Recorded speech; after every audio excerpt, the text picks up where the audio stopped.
Bon, on va laisser le chart affiché à l'écran, mais pour l'instant, on va discuter un peu actualité, surtout puisqu'il y a quand même quelques trucs qui sont en cours.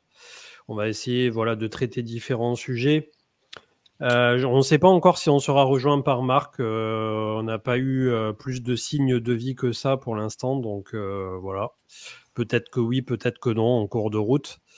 Qu'en penses-tu, cher Manu, de ce documentaire qu'il va y avoir autour de HBO dans les 48 heures et qui pourrait Alors, potentiellement mettre le doigt sur qui se cache derrière Satoshi Nakamoto, et Polymarket a l'air d'aller dans le sens de Len Sassaman, qui donc, ouais, paix à son âme, est décédé et collerait plutôt pas mal au génie de Satoshi.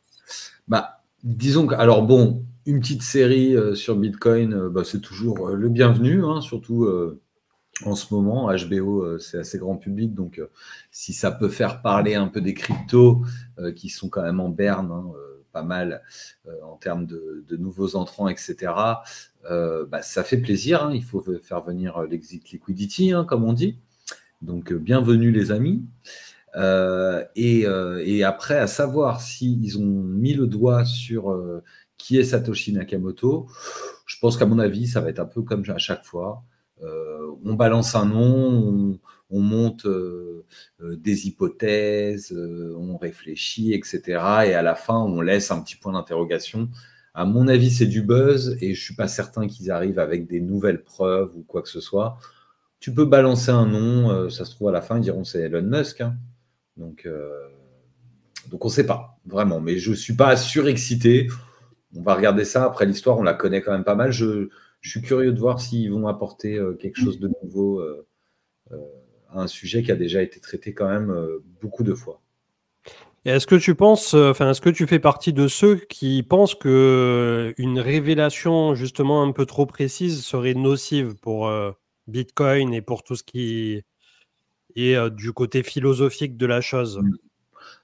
On sait bien que derrière Bitcoin, Satoshi Nakamoto, c'est une personne ou un groupe de personnes. Donc ça, on n'apprendra rien de nouveau. Je ne suis pas certain que le fait de mettre le nom d'une personnalité dessus soit vraiment important, voire impactant, d'autant plus si la personne dont on parle est morte. Alors là, tu vois, encore, tu me dis, c'est Elon Musk, bon, pourquoi pas, tu vois, là, effervescence, on a peur, limite, c'est pas cool, tu vois. Qu'on aime ou qu'on n'aime pas Elon Musk, hein, d'ailleurs. C'est même pas le problème de ça. Après, quelqu'un de mort, bon, a priori, en espérant qu'il est mort avec la clé privée des 800 000 bitcoins qui traînent sur son adresse, euh, ouais, ça change pas grand-chose et je suis pas certain. Ça en fout un peu un coup dans l'immaculée conception, entre guillemets, mais on va dire au niveau, pas au niveau pratique, mais au niveau narratif. Mais au bout du compte, ça change pas grand-chose pour moi. Ouais, donc pour ceux qui voudront veiller, ça sera mercredi autour de 2 heures du matin, heure française. Donc voilà, Ils le sur, mettent sur Twitter et tout après, ou sur des plateformes où on va devoir je sais s'abonner pas, à apparemment c'est HBO Max, mais tu vas avoir plein de spots qui vont être filmés, enfin extraits vers les réseaux sociaux, je suppose, hein, donc, Ouais, bon, on va on avait voir. Vitalik, on avait Vitalik également qui parlait pas mal ces jours-ci du réalignement d'Ethereum. On a aussi vu passer qu'il voulait réduire le nombre d'Ethers nécessaires pour le solo staking. T'en Ouais. penses quoi? Est-ce que tu as un point de vue justement niveau technique, niveau proof of stake? Est-ce que ça serait problématique? Ça aurait été Bah, pas mal aussi d'avoir l'avis de Marc là-dessus, mais au pire, on l'aura la prochaine fois. bah, Autour d'un Ether, 1, 2, 3, 4. Enfin, normalement, c'est par multiple de 2. ouais. D'après ce que j'ai compris. C'est plutôt voilà, des multiples par 2, mais la question que je me pose, c'est si on met un nœud Ether à partir d'un Ether, est-ce que justement ça crée pas des problèmes d'un point de vue de la surface d'attaque, d'un point de vue du nombre de nœuds à gérer, justement? Je sais pas. Disons que si on prend si on prend la proof of stake en tant que telle, l'idée, c'était de passer d'une proof of work où on avait un travail qui justifiait la récompense et la sécurisation du réseau. Sur la proof of stake, on a donc ce stacking de jetons et on part du principe qu'en fait, quelqu'un qui est inclus financièrement dans Ethereum, pour parler d'Ethereum, au final, donc qui a en tout cas de l'argent mis sur Ethereum, il va avoir tendance à vouloir que ça se passe bien, à être plutôt un validateur à qui on peut faire confiance, qui soit pas malin, puisque en cas de transactions malveillantes, toutes choses comme ça, il y a tous les phénomènes de slashing qui vont venir impacter directement son stack d'Ether.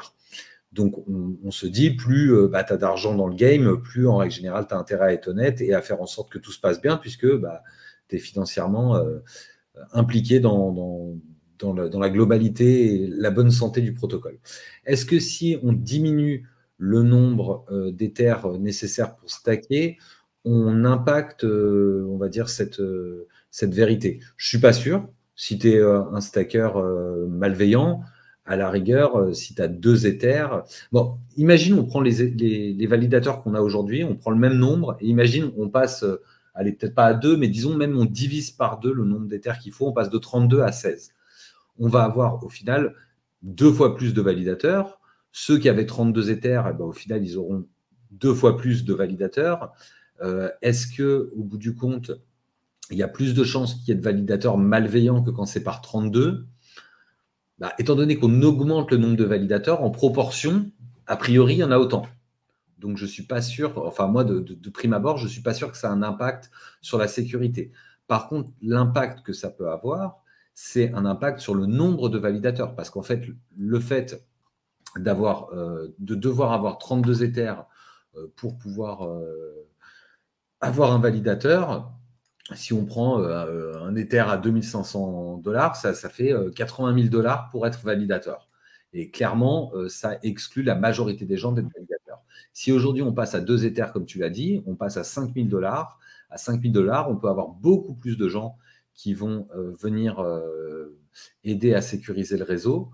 Et donc, plus on aura de validateurs, plus on a un réseau qui sera sécure et qui sera décentralisé surtout. Donc, ce n'est pas forcément une mauvaise chose et moi, je ne le vois pas d'un mauvais œil pour les 2 raisons que je viens de te donner longuement, j'ai envie de dire. Ouais, ça se tient tout à fait et à voir justement si ça peut avoir un impact positif par la suite. En tout cas, on sent qu'en ce moment, il se pose pas mal de questions quant à l'avenir, au futur et au développement de Ethereum. Donc, c'est plutôt positif. Quand la plupart du temps, sur les réseaux sociaux, on voit plutôt passer un tel a vendu des Ethers, un tel machin. Voilà, on voit quand même que ça bosse derrière. Donc, c'est ce qui est important aussi de retenir. En parlant de Ethereum, si on fait un pas de côté pour les layers 2, on a Arbitrum qui a dépassé le milliard de transactions, mais Base qui le rattrape très rapidement. Donc, c'est vrai que le layer 2 de Coinbase, ça a une sacrée traction. Hein. Ça bombarde très, très fort. Ouais. Et c'est en train de s'imposer comme vraiment un des principaux layers 2. Hein. Oui, alors ça, je suis d'accord, effectivement, c'est en train de bien monter. Pour 2 raisons. On a eu aussi pas mal d'argent frais qui sont arrivés avec la même coin season. Donc, on l'avait vu commencer sur Solana et puis après, on l'a vu partir sur Base. Donc ça, c'était, je pense, la première vague, j'ai envie de dire. On a de plus en plus de protocoles qui délivrent sur Base, donc ça augmente aussi le trafic en règle générale. Et puis, il y a quelque chose aussi qui fait que Base est aussi bien positionné pour réussir, j'ai envie de dire, c'est la maison mère Coinbase et les wallets Coinbase, parce que vous avez une interface qui permet quand même d'unifier un peu l'univers de l'exchange centralisé avec tout ce qui peut être protocole décentralisé. Et c'est une passerelle qui, à mon avis, est plus intuitive à terme pour les gens et pour les onboarder d'un côté à l'autre.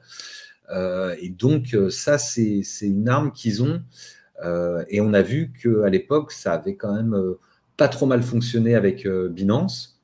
avec le BNB et puis le fait de pouvoir bridger ces tokens sur BIP20, donc sur la BSC, etc. Ça avait quand même pas mal aidé à faire des allers-retours, etc. Et je pense qu'ils vont bénéficier un peu d'un momentum qui va leur être favorable pour ces raisons. Donc, une croissance organique, on va dire, et aussi un transfert et un apport de clients, entre guillemets, qui viendraient depuis Coinbase. Donc ça les fait quand même grossir. Et après, Arbitrum, 1 milliard de transactions, c'est pas mal quand même. Ça commence à devenir intéressant. En tout cas, ça prouve que tous ces layers 2, en règle générale, en tout cas, en termes de mission pour scalabiliser, pour augmenter le nombre de transactions sur des layers 2, c'est plutôt bien fait, tout en gardant voilà, une sécurité sur le layer Ethereum. Donc c'est pas mal. J'ai envie de dire, c'est pas fini, ça suit son cours. Wayne il nous dit, c'est toujours en phase de test. Clairement, il y a toujours des choses qui vont pas, mais Arbitrum avance et on peut aussi parler d'Optimism également. Je vous rappelle que Optimism donne des OP stacks, c'est-à-dire permet de créer des blockchains, et que Base est un OP stack qui fait partie de ce qu'ils appellent Superchain, comme d'autres blockchains. On peut parler de Blast, on peut parler de Mod Network, qui sont des OP chain aussi, et qui utilisent donc le stack d'Optimism. Donc, dans tous les cas, ça reste bullish aussi également pour Ethereum. Et comme on parlait de Base et de Coinbase, il y a Coinbase maison mère, donc via l'application de Coinbase, qui va délister les stablecoins qui ne sont pas conformes au règlement MiCA dans l'Europe. Dont l'USDT, et j'ai vu passer tout à l'heure une info, mais sans la recouper pour l'instant. Apparemment, Tether serait en train de s'activer pour essayer de cocher les petites cases liées à MiCA, justement, pour pas se faire complètement saper en zone EU. Donc, pour l'instant, attention, on risque d'avoir des petites turbulences de ce côté-là. On reçoit également régulièrement en ce moment du côté des échangeurs centralisés des demandes de plus en plus poussées de où viennent nos flux financiers, d'avoir un historique parfois de fiches de paie, de relevés de compte, de pourquoi, comment. Enfin voilà, ça devient de plus en plus intrusif. Et je pense que tout ce qui est en train de se mettre en place en Europe, voilà, ça va pas aller forcément, en tout cas à court terme, d'un point de vue régulation et contrôle, dans le bon sens. En tout cas, pas le sens de l'utilisateur qui se sentait un peu libre d'aller et venir avec ses cryptos. Mais faites un minimum attention à ça. On risque de vous demander de plus en plus de choses sur les échangeurs centralisés. Ouais, je pense qu'effectivement, tout ce qui est application de management de wallet pour pouvoir sortir ces transactions, etc., ça va être intéressant d'avoir ce genre d'outils à utiliser pour pouvoir justifier en règle générale. Après plusieurs années, en tout cas, passées dans le space, on peut quand même se poser la question de savoir si la self-custody, donc le fait de détenir ces cryptos soi-même, fait vraiment sens à terme pour le grand public. Le grand public, je vous rappelle, il est habitué à utiliser des comptes en banque. Est-ce que au final, c'est l'outil le plus simple? Est-ce que les gens veulent avoir leur crypto à la maison, etc. C'est vraiment quelque chose qui se discute. J'ai vu des discussions par-ci, par-là parler de ça, et je ne suis pas certain dans l'absolu que la self-custody, ce soit le futur pour l'adoption grand public. Donc, dans l'absolu, on peut imaginer, oui, ce genre de plateforme, tu parlais de Coinbase, Binance, etc., qui soient les portes d'entrée, qui le sont d'ailleurs la plupart du temps, pour ceux qui rentrent les premières fois au début. Est-ce qu'elles vont capter toute cette clientèle définitivement elle-même?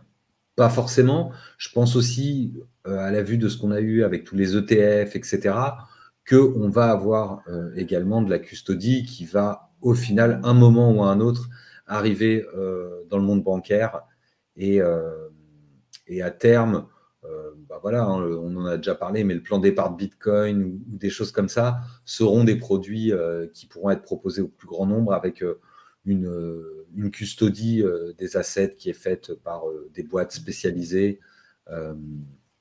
Et c'est ce qui permettra dans l'absolu de toucher le plus grand nombre. Hein. Je ne sais pas quel est le QI minimum qu'il faut pour utiliser un wallet non custodial et ne pas faire de bêtises durant sa première année d'utilisation. Je pense que la plupart des gens sont pas capables et n'ont pas envie surtout d'avoir ce genre de responsabilité. On est habitué quand on fait une transaction qu'on se fait voler son numéro de carte bleue, au final à se faire rembourser rapidement, il y a des fonds, etc.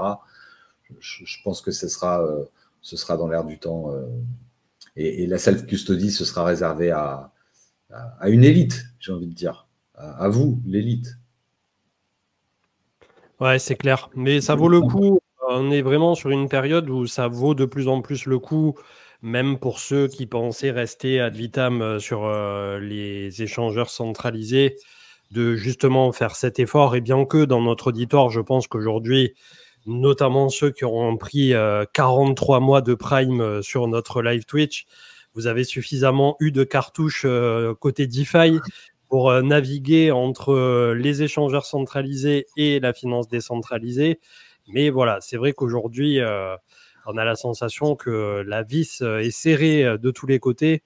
Et même, admettons, je me projette un peu plus loin, mais qu'on ait un beau bull run comme ça sur un an de plus, ou allez, même si c'était pas un an, 2 ans, et qu'on veuille sortir une grosse somme, eh bien, vous avez tout intérêt dès maintenant à entretenir des bons rapports avec vos banques traditionnelles si vous voulez cash out, et deuxièmement avec les échangeurs pour leur montrer que vous avez un certain historique chez eux et pas que l'argent est apparu en claquant des doigts de nulle part sur un pseudo meme coin d'un wallet auto-hébergé que vous n'arriverez même pas à prouver qu'il vous appartenait. Voilà, il faut quand même avoir une certaine continuité dans ce que vous êtes en train de faire au niveau des cryptos, et faites très attention à ça parce que vous pouvez être embêté, pour pas dire un gros mot, que ça soit du côté des deux parties, des échangeurs centralisés sur lesquels vous voudrez cash out jusqu'à la finalité de votre banque. Après, il existe bien sûr des solutions comme Mon Pèlerin ou d'autres désormais Débloc qui est un compte pur crypto, mais pareil, peut-être pas Mon Pèlerin aujourd'hui puisque c'est en Suisse, mais pour Débloc ou tout ce qui est régulé sur le sol français ou le sol européen en tant que tel. Et je pense que pour Mon Pèlerin, ça va finir par arriver tôt ou tard. Voilà, on vous demandera pas mal d'informations, donc essayez toujours de garder une certaine logique, de ne pas faire n'importe quoi, et d'essayer, une fois que vous êtes bien sur un échangeur centralisé ou un échangeur décentralisé, peu importe, d'avoir un certain historique, quelque chose que vous puissiez tracer, une traçabilité, disons pour le jour où on risque de vous le réclamer. Ouais, après, bon, la traçabilité, de toute façon, vous l'avez forcément. Le plus simple, quand vous serez tous milliardaires, je pense, sera de prendre un avocat spécialisé qui vous fera le boulot et ça vous coûtera un peu de sous. Et d'un autre côté, il vous demandera quelle est votre adresse, comment vous justifiez, comment c'est arrivé. Et puis, il fera le boulot et il déposera les papiers pour vous au service concerné. Pour ça, moi, je suis pas vraiment super inquiet, tu vois.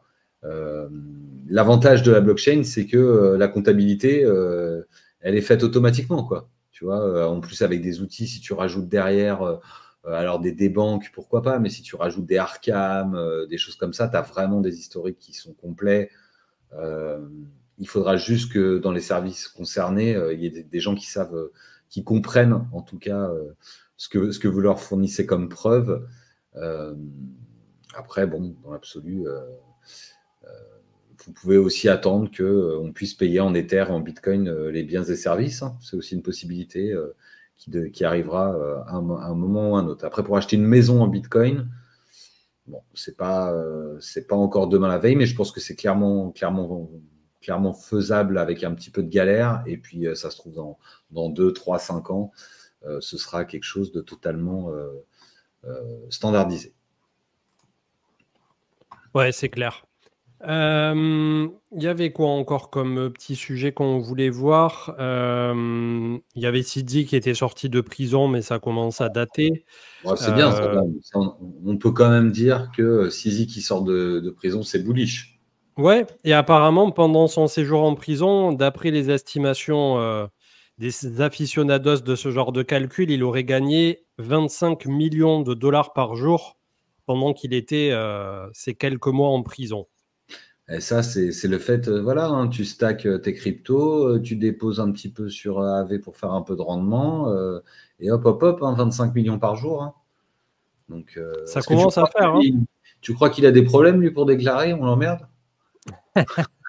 Ouais, mais quelque part, je préfère, tu vois, pas être à sa place parce que à partir du moment où il s'est jeté dans la gueule du loup aux États-Unis, il a eu vraiment de la chance que ça se termine comme ça s'est terminé, à mon avis, hein. Ouais, ouais, mais après, je pense qu'il était, si ça s'est terminé comme ça, je pense qu'il n'était pas si sale que ça, en vrai. Et puis, il y a aussi quelque chose qu'il faut savoir, c'est que toutes les choses un peu borderline qui ont été faites, euh, elles n'ont pas été faites. Enfin, moi, je me rappelle il y a quelques années, quand je parlais avec des gars qui bossaient un peu justement, qui regardaient ce qui se faisait, qui étaient un peu gendarmerie, machin, tout ça. Souvent, quand tu remontais les pistes, il n'y avait pas que comment on appelle ça, des truands avec des flingues, tu vois. De l'autre côté, il y avait aussi des truands, mais en col blanc. Donc, je suis pas étonné au final que ça fasse pas tant de vagues que ça. Faut être deux pour danser une valse. Et à mon avis, il y a un des deux qui veut rester tranquille. Donc, voilà, ça se termine avec une tape sur les doigts, 4 mois de prison. Une euh, amende record. une amende record, un merci, au revoir des États-Unis pour Coinbase, une voie qui est libre et toute tracée pour Coinbase, justement, excuse-moi, pour Binance, je disais avant, et donc la voie libre est libre pour Coinbase. Donc bon, tout est bien qui finit bien, j'ai envie de dire. Et puis, moi, il y a une chose pour laquelle je suis reconnaissant pour Sisi, vraiment, c'est de ne pas nous avoir fait une FTX, quoi, dans tous les cas. Après, qu'importe les tenants, les aboutissants, moi, ce qui m'impacte et ce qui nous impacte tous, ça aurait été une faillite pour X ou Y raison de Binance, un autre cataclysme qui arrivait un an et demi après FTX, ça aurait été catastrophique. Là, c'est clairement pas le cas. Funds are Seifu et 4, comme disent. Et d'ailleurs, à ce sujet, je ne sais pas si tu te souviens, au moment de FTX, ça commençait à jouer des castagnettes par rapport à crypto.com, en mode c'est les suivants. Hmm. Ouais, ouais, alors crypto.com, bah, pour l'instant, en tout cas, il semble pas qu'il y ait de problème. Moi, j'ai l'impression que le CEO de crypto.com, Chris, il s'est pas mal pété la gueule avant et que quand il a lancé son crypto.com et qu'il a vu que ça prenait, que ça marchait et qu'il allait pouvoir en faire quelque chose, il a quand même essayé de faire les choses bien. Donc, on a vu, à part un peu quelques dramas autour des proof of reserve, etc., on n'a pas eu vraiment de soucis là-dessus. Je vois dans le chat, ça parle de Nexo. Nexo, j'étais vraiment, vraiment pas sûr que ça tienne. A priori, ça tient. Et ben tant mieux.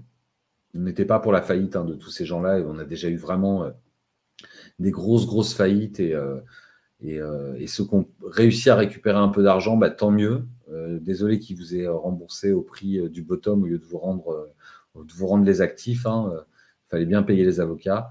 Mais en tout cas, c'est une bonne chose qu'il n'y ait pas eu d'autres dramas après celui FTX qui a vraiment marqué définitivement le bottom de ce cycle. Et puis au final,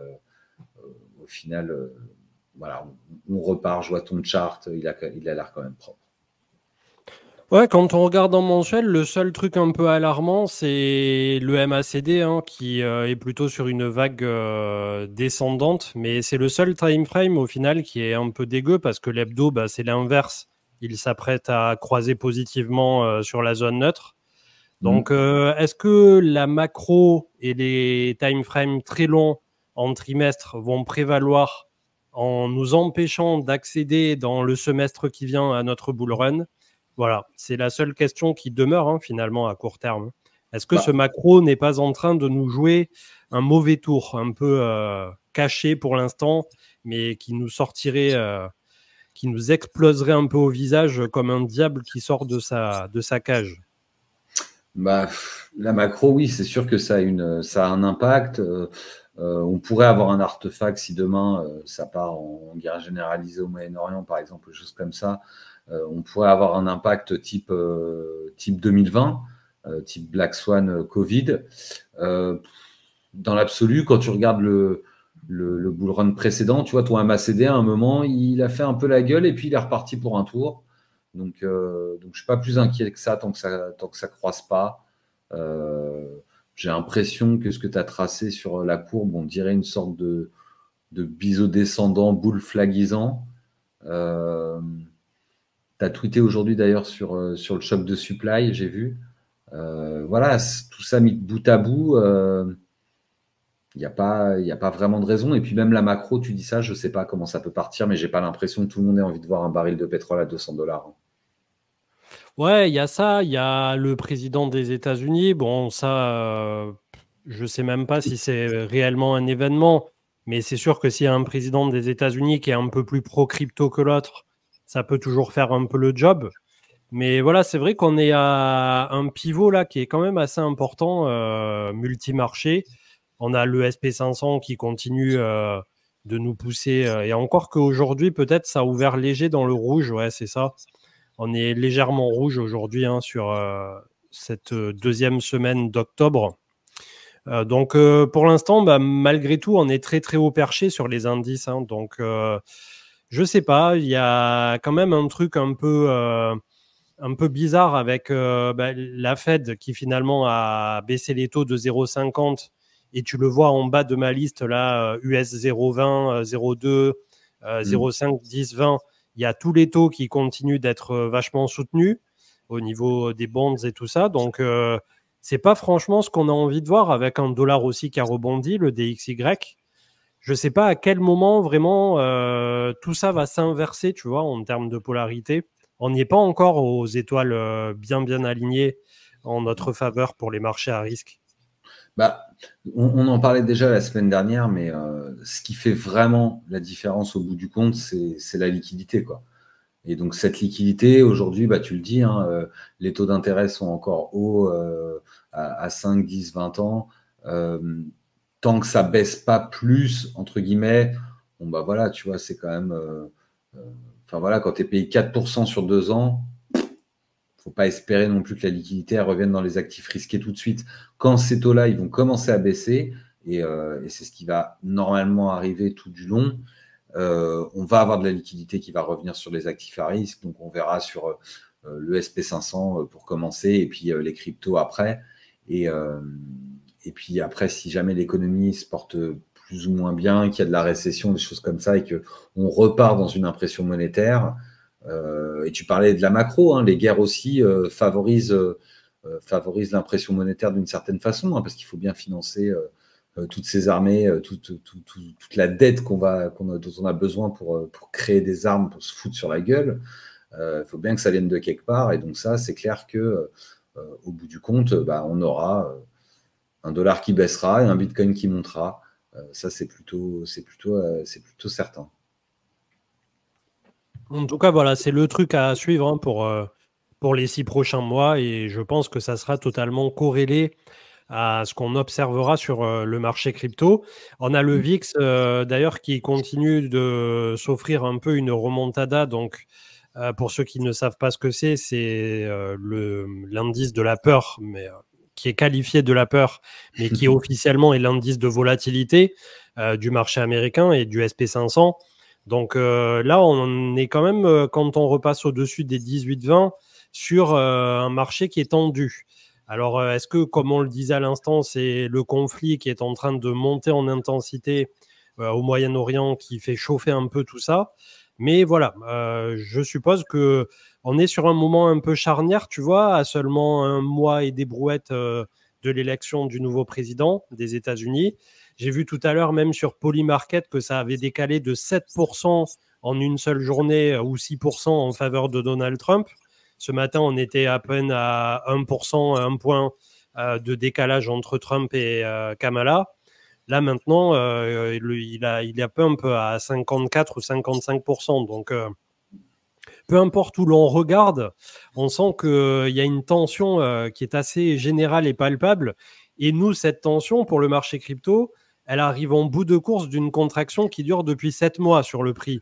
Donc, peu importe dans quel sens ça va partir, et Ça va j'espère partir. pour nous que ça ne sera pas en direction des 40 000 pour BTC. Quand ça va partir, là, ça va partir et ça va se faire là dans les prochaines semaines, quoi, hein. C'est assez imminent.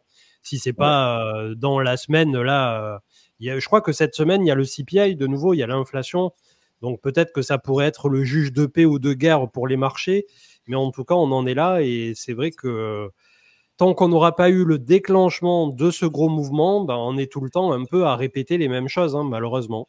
Ouais, c'est comme tu le dis. Là, je pense que vraiment les deux facteurs les plus impactants pour le marché euh, et qui génèrent de l'incertitude et ce que les marchés n'aiment pas du tout, c'est effectivement la situation au Moyen-Orient et l'élection présidentielle américaine. Euh, L'un comme l'autre, je pense qu'on n'est pas loin d'une résolution dans le mois qui vient. On devrait être assez fixé, mais comme tu l'as dit, hein, là, c'est franchement une belle consolidation qu'on a depuis des mois. Sincèrement, si ça part, ça va partir fort, quoi. Ça, c'est sûr que ça va partir fort. Et puis, pour ceux qui nous suivent depuis longtemps, vous savez comment ça se passe, hein. C'est soit vous arrivez en avance, vous vous posez dans le train, vous choisissez votre classe, vous passez vite fait, vous prendre un petit sandwich triangle et vous attendez tranquillement que le train parte. Soit en fait, vous êtes en galère parce que vous êtes en train de courir, mais le train, quand il part d'un seul coup. Et en règle générale, vous avez laissé, ceux qui ne sont pas dedans sont laissés sur place. On l'avait vu, hein, en 2020, quand on était passé de, de, de 10 000 à 40 000, je crois, hein, si je ne dis pas de bêtises, ou de 20 000 à 50 000, enfin la première énorme poussée. Voilà, c'était peine perdue de shorter le marché. C'était une façon de perdre beaucoup de son argent. En tout cas, ça avait laissé tout le monde sur place en l'espace de 3 mois. Et c'est un peu ce qui s'est aussi passé déjà au mois de janvier, hein. Donc, et pour moi, c'était une répétition, quoi. C'est-à-dire qu'il y avait encore de la liquidité. Là, il y a de moins en moins de liquidité sur les exchanges. Euh, Même si on sait que Coinbase fait des arrangements pour pas que le prix pump trop tôt, trop vite. Si demain il y a des retails qui veulent se mettre à acheter du BTC, ça risque de partir, ça risque de partir fort avec une telle consolidation. Ouais, en tout cas, bah, toujours partisan de cette attente qui devrait trouver sa résolution dans pas longtemps, normalement, et on verra à partir du moment où justement ça prend une direction claire, nette et précise, ce que ça peut donner. Pour le très court terme, on pourrait de nouveau revisiter les 60 000 si jamais on ne tient pas autour de la moyenne mobile 20. On a la moyenne mobile 50 hebdo qui est autour de 56 000 et le bas de cette contraction qui ressemble un peu à un bull flag, mais qui finalement est légèrement écarté, comme si c'était un mégaphone, se trouve aujourd'hui autour de 46 000 et on a moyenne mobile 100 et 200 pile poil à 40 000. Donc ça, c'est vraiment si on avait un crack un peu plus sérieux. Et clairement, à ce jour, je me dis, la contraction ici, elle est bien, on est haut placé, ça a bien tenu tout ce temps et tout. Ce qui fait que quand on regarde le truc sans biais d'un point de vue neutre, on est plutôt sur quelque chose qui est positif par rapport à la trend qui reste haussière, etc. Par contre, d'un point de vue du market making, ça fait longtemps que j'ai cette idée que ce qui serait bien, c'est de revenir nettoyer en fait la zone ici qui a été la zone de pré-travail avant que ça bombarde beaucoup trop par rapport au moment des ETF.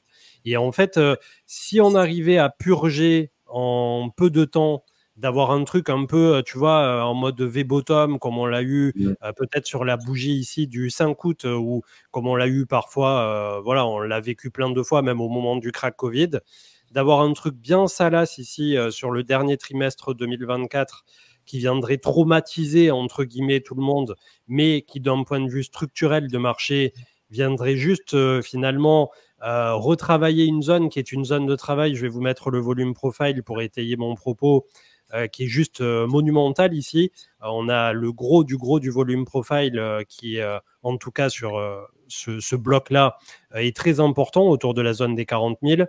Voilà, ça permet aux professionnels de payer la moyenne mobile 200 hebdomadaire. Ça permet de purger vraiment tout ce qu'il y a à purger. On se reprend une énorme tape sur les altcoins qui peut-être d'ailleurs à cette occasion démontrerait qu'on a enfin eu le top, même sur une baisse du Bitcoin au niveau de la Bitcoin dominance. Et ensuite, on relance la machine. On remet le cycle tel qu'il doit l'être droit, c'est-à-dire le BTC en premier à 100 000 et ensuite l'altizone avec une rotation correcte. Et voilà, quelque chose dans ces eaux-là. Donc, à ce jour, structurellement parlant, c'est un truc qui est vraiment pas déconnant de revenir à 40-45 000 à peu près.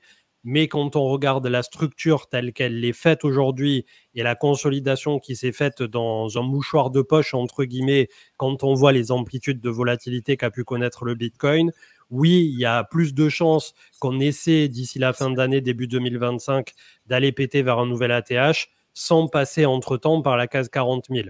Mais voilà, il y a quand même un truc, une part au fond de moi quand on a connu 2017, 2021, 2022 et tous les trucs un peu salauds, tu vois, décembre 2018 et toutes ces saloperies qu'on s'est traversées en cours de route, qui me dit que si vraiment on voulait faire mal d'un point de vue du market making aujourd'hui, tout en permettant aux BlackRock et consorts et tous ceux qui attendent vraiment pour avoir un Bitcoin pas cher ou un Bitcoin à prix coûtant au prix de minage moyen aujourd'hui, ou voire même légèrement en dessous du prix de minage, bah, le retour moyenne mobile 200 hebdo à 40, allez, peut-être 45 000, c'est quelque chose qui peut faire sens. Alors, je ne sais pas, hein, comme d'habitude, de démotiver tout le monde ou de faire peur ou je ne sais quoi.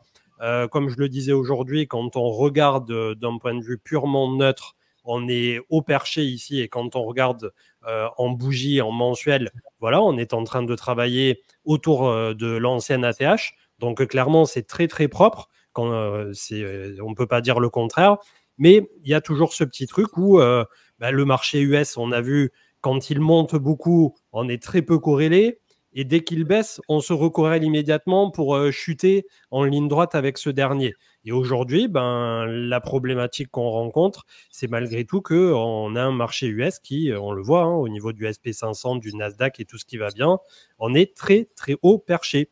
Et quand ça aussi, au niveau du momentum MACD en mensuel, ça va se mettre à croiser, peut-être que ça ne se fera pas de suite et qu'on a justement notre fenêtre de tir de 6 mois. Mais quand ça va arriver entre mi-2025 à 2026, il ne faudra pas être au milieu du train pour jouer au héros. Et il y aura une belle purge, à nouveau, multi-marché. Donc, si ça se passe bien pour nous, on a le bull run entre Q4 fin d'année 2024 et le Q1 2025. Peut-être que ça se prolongera jusqu'à l'automne 2025. Si ça ne se passe pas bien et que finalement le marché US est en avance sur notre timing crypto, on risque de se faire un peu malmener justement par un marché US qui, autour des élections, historiquement, n'est pas fameux. On a pas mal de statistiques qui vont en ce sens. C'est plutôt les années préélectorales qui sont porteuses, voire les 18 mois de préélectoraux. Et ensuite, la deuxième question, qui va aussi un peu dans ce sens, c'est le pivot de la Fed. La plupart du temps, même si ça se passe bien, qu'on a juste un -5, -10, -15, qu'on appelle un soft landing, on a quand même des turbulences sur le marché US. Donc aujourd'hui, légitimement et en gardant toute la neutralité et tout le recul qu'on se doit d'avoir, et j'essaie de l'avoir de plus en plus ces dernières années sur la chaîne, quitte à paraître un peu barbant ou pessimiste aux yeux de certains, on ne peut pas tout à fait écarter ce scénario où voilà, ça irait pas dans notre sens. Et clairement, d'un point de vue du market making et de tous ceux qui croient à October et tout ça, déclencher un 45K, allez, petite mèche à 40K en octobre, là, mais c'est le champignon nucléaire du marché crypto. Alors, je veux dire, en novembre, tu n'as plus personne qui y croit, tu as tout le monde qui se jette par la fenêtre et en mode on ne veut plus jamais toucher aux crypto. Donc, c'est un truc qui, voilà, je me dis, si je voulais être le diable du marché crypto, aujourd'hui, je vais à 40 000 et je fais mal à tout le monde, tu vois, d'un point de vue du market making. Mais bon, C'est probablement pas ce qui se passera. En tout cas, je ne le souhaite pas, comme vous tous. Mais c'est un truc auquel il faut aussi un minimum se préparer, entre guillemets. Donc, Et si on fait une fractale un peu de ce qui s'est passé en 2019, tu vois, parce qu'on pourrait comparer la hausse qu'on a eue avec la hausse qu'il y avait eu début 2019, la consolidation qui a un peu la même gueule, hein, tu vois, en bull flag un peu descendant. On a eu le crash Covid qui nous fait cet artefact assez incroyable sur ton graphe. Il faut quand même considérer qu'à l'époque, même si on ne prend pas la bougie du crack Covid qui était un signe noir, on s'était tapé un moins 53%. Hein. Donc là, on est en 2019, donc on a des amplitudes beaucoup plus fortes, mais au bout du compte, disons qu'on fait la moitié, un moins 25, ça nous ramène où? Là, on a déjà fait moins 32, moins 33. Ouais, on est quand même pas mal. Et après, tu vois, moi, je vois que ta mobile 50, là, ça m'a l'air d'être un bon petit support dans tous les cas, tu vois. Elle est bien placée, elle est au bon D'un endroit. point de vue des chandeliers japonais, la contraction de prix qu'on a autour de l'ancienne ATH, elle est parfaite. Et ça, c'est en train de dessiner une tasse avec une anse. N'importe qui la verrait, même sans avoir besoin de la tracer. Et on l'a vu en 8 dimensions sur les réseaux sociaux. Mais est-ce que cette technique trop belle et trop parfaite pour être vraie, voilà, je me pose la question de qui gagne à la fin dans ce jeu-là, si tout le monde est aujourd'hui à peu près en profit au niveau du BTC. Je crois que quand on était revenu la dernière fois à 65-66 000, il y avait de nouveau 95% des bitcoins qui étaient en profit. Donc, est-ce que le marché est là pour faire gagner tout le monde ou est-ce que le marché va essayer de sursaturer à un moment donné avec un flot de mauvaises nouvelles ou je ne sais quoi pour essayer justement de déclencher cette dégringolade? Je me fais l'avocat du diable, mais je pense que ça pourrait arriver. Et si ça arrive, ça ferait très mal. Mais bon, c'est pas du tout un scénario que je privilégie aujourd'hui. Si je privilégiais ce scénario, j'aurais à minima coupé 50% de toutes mes positions, même Bitcoin, Ether, toutes les positions long terme seraient coupées vraiment dans le dur pour me préserver d'un potentiel dump à 40. Mais c'est pas le truc que je joue. Mais si vraiment les market makers qui ont la main aujourd'hui, les grosses baleines et peut-être les banques comme BlackRock voulaient se concerter pour vraiment foutre un sacré coup au marché, c'est le move à faire, quoi. C'est le play parfait. Non, non, mais c'est pas faux. Après, voilà. Je pense que si pour descendre au target que tu nous as dit, il faudrait vraiment un Black Swan. Et après, moi j'ai un peu l'impression plutôt que les planètes sont alignées et que le cycle de 4 ans respecte à la lettre le plan. Et nous, on aime ça quand. aussi, tu vois, c'est un truc sur lequel je cogite régulièrement et qui me met mal à l'aise. C'est que déjà, c'est un miracle que ça se soit passé plusieurs fois. Mais imagine la désillusion profonde de tous ceux qui, au bout d'un moment, vont se rendre compte, comme à l'époque, le fameux stock tout fluo de mes burnes, que le mec, il avait juste fait un x2 sur. Le mec, il s'était fait exploser en plein vol parce que pendant 2 ans, son machin, ça avait marché. Et en fait, il y a un mec un jour qui a révélé qu'il avait juste multiplié le prix par 2 en prenant chaque mois du cycle précédent. Et en gros, c'était ça le stock to flow. Et bien entendu, dès 2020-2021, son truc, il marchait plus du tout. Donc en fait, moi, j'essaie quand même, peut-être à tort ou à raison, l'avenir nous le dira, mais de me projeter sur que ça soit ce cycle ou le suivant, un moment où El Famoso 4 ans, là, du halving, ça va plus marcher. Et à partir de là, je peux te dire que les particuliers, ils vont vachement transpirer de nouveau. Et bon, peut-être qu'on n'y est pas, mais avoir autant d'itérations précises, presque au mois près sur chaque cycle, c'est aberrant, comme dirait GMK. Ouais, non, c'est vrai, mais pourquoi changer une équipe qui gagne pour une fois qu'on a un cheat code et qu'on sait que ça dure tous les 4 ans?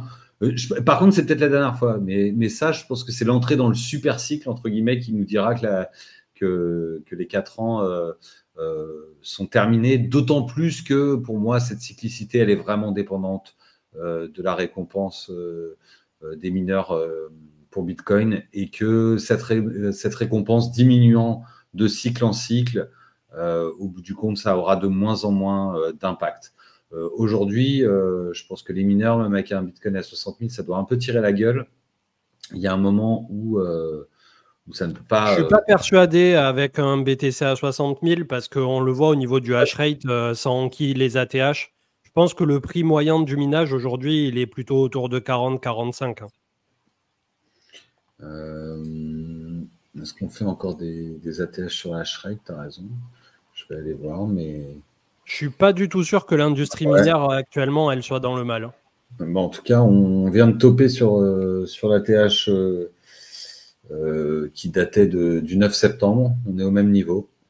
Donc effectivement, et est-ce que leurs revenus ressemblent à quoi leurs revenus les revenus, ils ont quand même bien diminué avec le halving. Mais bon, c'est assez constant en soi. Est-ce que ça suffit après à payer les opérations? Ouais, peut-être. Peut-être tu as raison. Hein. En moyenne, on avait un truc qui tournait. Au cycle d'avant, on tournait à peu près 1000 bitcoins, on va dire. Là, on est à la moitié, mais avec un prix qui est 2 fois plus haut. Donc, tu dois avoir raison. Ils doivent être pour certains en galère, mais dans l'absolu, on en a déjà parlé, hein, mais à mon avis, les narratifs ont aussi changé au niveau des mineurs. Je pense que maintenant, ils ont des financements qui sont beaucoup plus long terme, qui peuvent voir venir sur 2, 3, 5 ans, ce qui n'était clairement pas le cas avant. Les opérations, c'était au jour le jour et ils étaient très, très dépendants du prix dans un marché qui, en termes de capitalisation, était beaucoup plus faible. Beaucoup, beaucoup plus faible. En tout cas, voilà, si on regarde la chose du côté positif, c'est que si ça se passe bien, ben, à partir de là où on n'est pas censé refaire des points bas de ouf. On va finir de consolider jusqu'à ce que ça pète. Et donc, on aura une issue positive à moyen terme. Par contre, si le court moyen terme ne se passe pas bien, ben justement, sous 6 mois, peut-être maximum 9, on aura eu un point bas multimarché, crypto et marché américain. Donc, pour ceux qui ont plus de liquidité, c'est problématique parce qu'on va se ronger les sangs encore pas mal de temps. Mais pour ceux qui ont encore de la liquidité, ben, potentiellement, voilà, vous aurez de quoi payer le point bas de plusieurs années. Donc, franchement, je sais pas, j'ai toujours ce truc un peu en tête que c'était trop simple d'avoir cette consolidation aussi serrée. Et bon, si ça arrive pas, tant mieux. Et si ça arrive, il faudra composer avec. Mais je me dis aujourd'hui, avec un BTC à 63, 64, 65 et un Ether qui est à peine à 2004, si on avait Bitcoin à 40, 45, où sont les altcoins? Là, elles creusent du pétrole et elles font baisser le prix du pétrole. Quoi. Non, ça c'est sûr que. Non, ça serait pas cool. Ça serait pas cool. Non, c'est pas vraiment ce qu'on souhaite. Ce qu'on souhaite, c'est que tout aille mieux, que tout se règle, que les gens soient bien, que le BTC coule à flot en même temps que le champagne, tout ça. Voilà. Que le meilleur.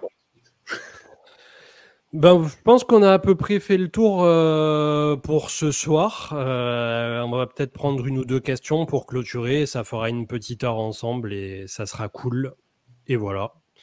Plutôt que de se répéter après sur ce soir, mais je pense effectivement que s'il y a des petites questions, on est chaud.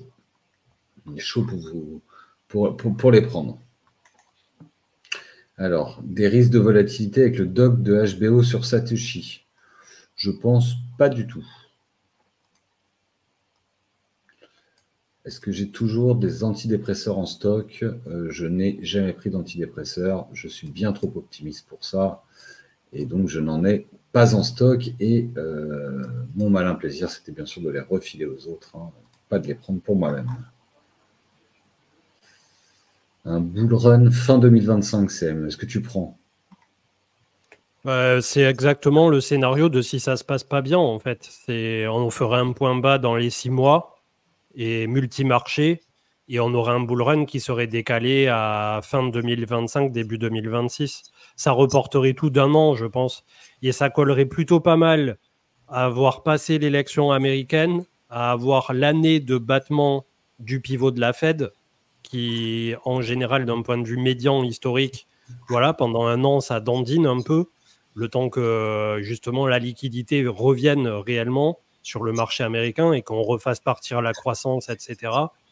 Et voilà. Mais bon, ça serait vachement relou quand même, hein, un an de plus en ayant refait un point bas au niveau du Bitcoin. Et je Ouais. pense qu'il n'y a pas grand monde qui sera encore en mode survivant. Ça sera comme le mec dans merde, c'est quoi le film là qui se fait attaquer par un ours, DiCaprio. Ah, The Revenant. Ouais, The Revenant, voilà. J'allais dire le survivant, mais c'est The Revenant. Ouais. Et ouais, Enfin, putain, j'espère qu'on finit pas dans le même état que lui parce que l'attaque de ah, on l'ours, c'est va quand même finir violent. Je pense qu'à la BTC fin, à il 40 000. passe. À la fin, il BTC passe. 40K, on finit comme le mec face à son ours, là, c'est Et clair et net. t'imagines, tu rentres à la maison et tout, t'es pas bien, tu rampes et tout, tu tends ta seed phrase à ta femme et tu fais oh, pense à moi dans un an. Non, ça va être trop dur. On veut pas ça. La macro. Attends, il y a deux questions. Lorsque tu cash out depuis ton cold wallet, passes-tu directement via ton ledger sur un DEX ou un échangeur centralisé, ou bien tu envoies tes cryptos d'abord sur un autre cold wallet? Non, en général, après, ça peut dépendre de ce sur quoi sont stockés mes trucs. Mais en général, bah, après, ça passe toujours par un échangeur sur lequel tu vas pouvoir convertir en euros avant de l'envoyer sur ton compte en euros. Donc, je ne Nous, sais pas si sinon, je réponds à ta question, mais le cheminement, non, il n'est pas si compliqué que ça, hein. non, en fait, tu as deux possibilités. Soit tu fais comme Sam il a dit et tu passes par un exchange centralisé, donc tu vas renvoyer tes cryptos sur l'exchange centralisé, puis tu vas faire un virement bancaire SEPA pour récupérer l'argent sur ton compte en banque. Ou sinon, tu vas utiliser quelque chose comme Monerium, où tu vas en fait aller swapper tes cryptos pour de l'euro E, et ces euros E, tu vas en fait les cash out en envoyant ces euros qui vont être crédités sur ton compte. Donc, en fait, grosso modo, ils vont burn les tokens que tu vas leur donner et ils vont t'envoyer des euros à la place directement sur l'IBAN que tu as fourni. Je crois que c'est pas simple en ce moment en Monerium pour avoir des places. Ils sont un peu en PLS, mais c'est comme ça que ça fonctionne en général. Je me rappelle de ta discussion avec Asher sur la déception d'avoir vendu tes ETH et j'ai ce sentiment avec mes BTC lorsque je vendrai alors que j'ai beaucoup de convictions dessus, des idées pour s'apaiser en avance.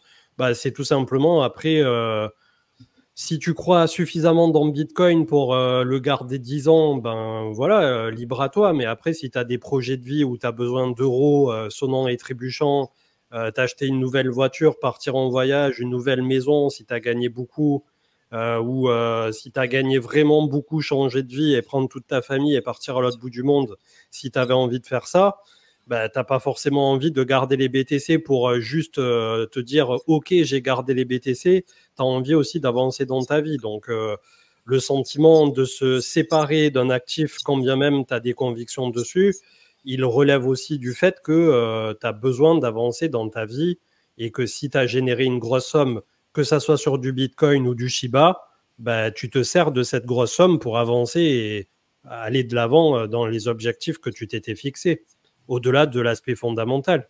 Après, si tu as suffisamment de BTC pour en vendre une partie, faire ce que tu voulais faire et garder l'autre partie, c'est encore mieux, quoi. Ouais. Mais c'est rarement le cas.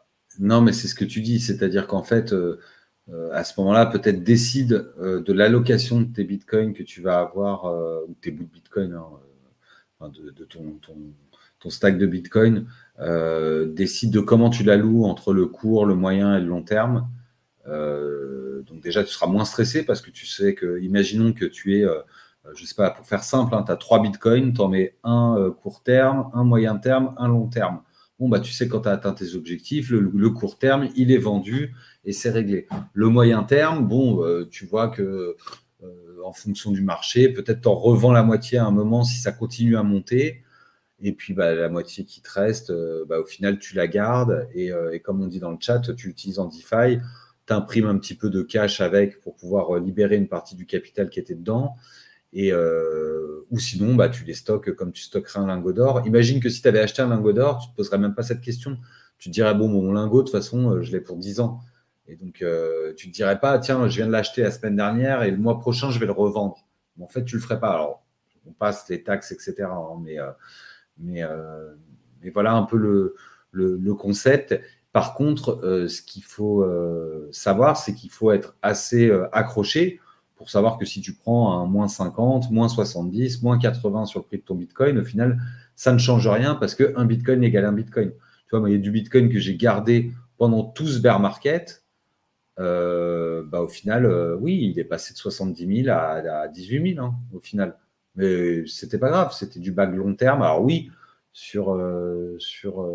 ça fait de la perte en dollars, mais en Bitcoin, ça ne change rien, quoi. Et oui, Là, après, il je y a pense les que bulots, on peut scinder ce un qui- Bitcoin. ce qu'il voulait dire aussi, c'est l'aspect psychologique de devoir se séparer d'un truc sur lequel on a capitalisé pendant longtemps. Mais si tu veux, admettons que tu as acheté il y a quelques années pour 50 000 dollars de Bitcoin et que 5 ans plus tard, tu arrives à 500 000 et que tu as besoin des 500 000 pour te construire une maison, ben, tu vas devoir vendre tous tes Bitcoins. Tu vas pas pouvoir tout garder et dire... ou alors, comme tu disais tout à l'heure, tu vas aller le déposer en DeFi, emprunter, mais pendant ce temps, on va se prendre un bear market, ton collatéral, il va baisser de 50, 60, 70%, tu vas te retrouver dans la merde. Donc, Bien moi, à réfléchir. l'époque, j'avais vu un reportage il y a 2, 3 ans, là, mais il y en a régulièrement des reportages comme ça. C'était un gars, c'était, tu sais, les nouveaux millionnaires du Bitcoin, ça pop un peu partout, ces reportages de temps en temps. Il y avait un gars sur le bull run de 2021. Il avait acheté, je sais plus qu'est-ce que c'était comme token. C'était un truc qui était bien en phase, tu vois, type Polygon ou quoi. Et il avait fait 1 million sur Polygon et 1 million sur un autre avec genre 10 000 euros. L'investissement de base était pas énorme quoi, hein, par rapport aux multiples qu'il a fait. Ben, le gars, il était au Costa Rica. Qu'est-ce qu'il a fait dès qu'il a eu ces 2 millions? Il a acheté du terrain en local, il a pris quelques entrepreneurs, il a fait construire des bungalows. Et il est complètement sorti du marché crypto parce qu'il a saisi cette opportunité de se dire j'ai 2 millions, je les réinvestis dans de l'immobilier local, ça va pouvoir me dégager tant d'argent au long terme. Et il s'est jamais retourné sur le côté fondamental, sur le côté attachement à l'actif, sur le côté de ce que ça peut représenter Bitcoin ou un truc comme ça. Donc aujourd'hui, si vous avez de grosses convictions et que vous pouvez garder une partie de Bitcoin pour les prochaines années, si toutefois c'était votre plan à la base, bah, tant mieux. Mais si un jour vous avez un excédent extraordinaire de 500 000 dollars en BTC et que vous avez besoin pour un projet perso de vos 500 000, bah, vous allez forcément devoir vendre vos BTC. Et il n'y Ouais, aura pas de mal à ça, il n'y aura pas de regret à avoir. Et au contraire, il faut vivre, quoi. ouais, Tu vas bien pas sûr. garder pendant 30 ans tes BTC en mangeant un grain de riz par jour et en mode putain, je l'ai fait, trop génial, ça a aucun sens. Ouais. Et après, en fait, aussi, ce que tu dis un peu CM, c'est grosso modo, si ton BTC, c'est du capital que tu fais travailler, bah, très bien, ça reste du capital, mais à partir du moment où, en fait, tu en as besoin et que tu veux l'investir, donc il faut que tu le transformes, que ce soit de l'immobilier, je sais pas, même une voiture, enfin des trucs, tu vois, même plus, euh, plus tranquillou, entre guillemets. C'est vraiment ton choix à ce moment-là de te dire que c'est un véhicule qui te permet en fait d'atteindre l'objectif que tu t'es fixé. Et donc après, qu'importe que ce soit du BTC ou pas, si c'est pour le réinvestir ton capital sous une autre forme de capital qui va au final te faire gagner de l'argent ou mettre un toit sur ta tête, pourquoi pas? C'est aussi intéressant. Il n'aura pas été vendu pour rien. Mais quoi qu'il arrive, oui, peut-être que tu perdras de l'argent par rapport au prix qui vaudra dans 30 ans, mais ça se trouve, dans 30 ans, il ne vaudra plus rien. Et au final, tu auras bien fait de prendre la valeur qui t'avait générée au moment où tu l'as prise. Donc, je pense vraiment que c'est cette histoire d'horizon de temps et de où est-ce que tu le places en termes de, voilà, est-ce que c'est capital ou est-ce que c'est plaisir ou investissement ailleurs. Donc, toutes ces choses-là doivent t'amener à le faire. Et sachant que tu peux très bien après racheter du Bitcoin avec le fruit de ton travail, ou le fruit de ton investissement avec ce que tu as vendu, hein, dans l'absolu. Rien ne t'empêche de sortir du marché et puis de re-rentrer. On a quand même un marché qui est cyclique et on n'est pas en ATH pendant 4 ans. Hein. En règle générale, On sait très bien comment ça se passe. Dès que vous allez voir que ça va partir en sucette, qu'on va prendre des plus 20% tous les jours, vous reconnaîtrez la dynamique et vous savez très bien qu'au final, les arbres ne montent pas jusqu'au ciel et en tout cas, on sera là pour vous le rappeler. Ouais, et d'autant plus sur les trucs un peu exotiques, puisque ce que tu disais là, c'était, je pense, en rapport avec Bitcoin et spécialement Bitcoin. Donc, je peux comprendre aussi que d'un point de vue philosophique et de ce que ça représente, ben, tu as envie de le conserver potentiellement pour du long terme, bien entendu. Mais après, toute la spéculation, on l'a vu au travers des derniers cycles sur les altcoins, faut certainement pas se marier avec ces alts, hein. Il vaut mieux encore convertir trop tôt justement des alts en euros sonnant et trébuchant et se dire ok, l'euro c'est un shitcoin, ou en dollars si vous êtes en dollars, ou peu importe là où vous vivez, en dollars zimbabwéens si jamais ça vous fait plaisir. Mais voilà, à partir du moment où vous faites une grosse performance sur les altcoins, vous avez plus de chances de tout perdre à l'arrivée que de conserver tout ça tel quel si jamais vous restez trop longtemps exposé sur des actifs qui, malheureusement, au travers du temps, ont tendance à se déprécier fortement.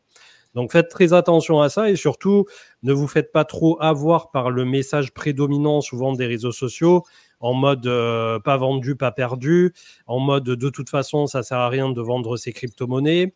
Ça sert à rien d'avoir des sous sur un livret A, la fameuse épargne de précaution. Quand on est en crypto, on s'en fout, puisqu'on vit d'amour et d'eau fraîche, bien entendu. Donc, si un jour on a un pépin de vie, bah voilà, c'est pas grave.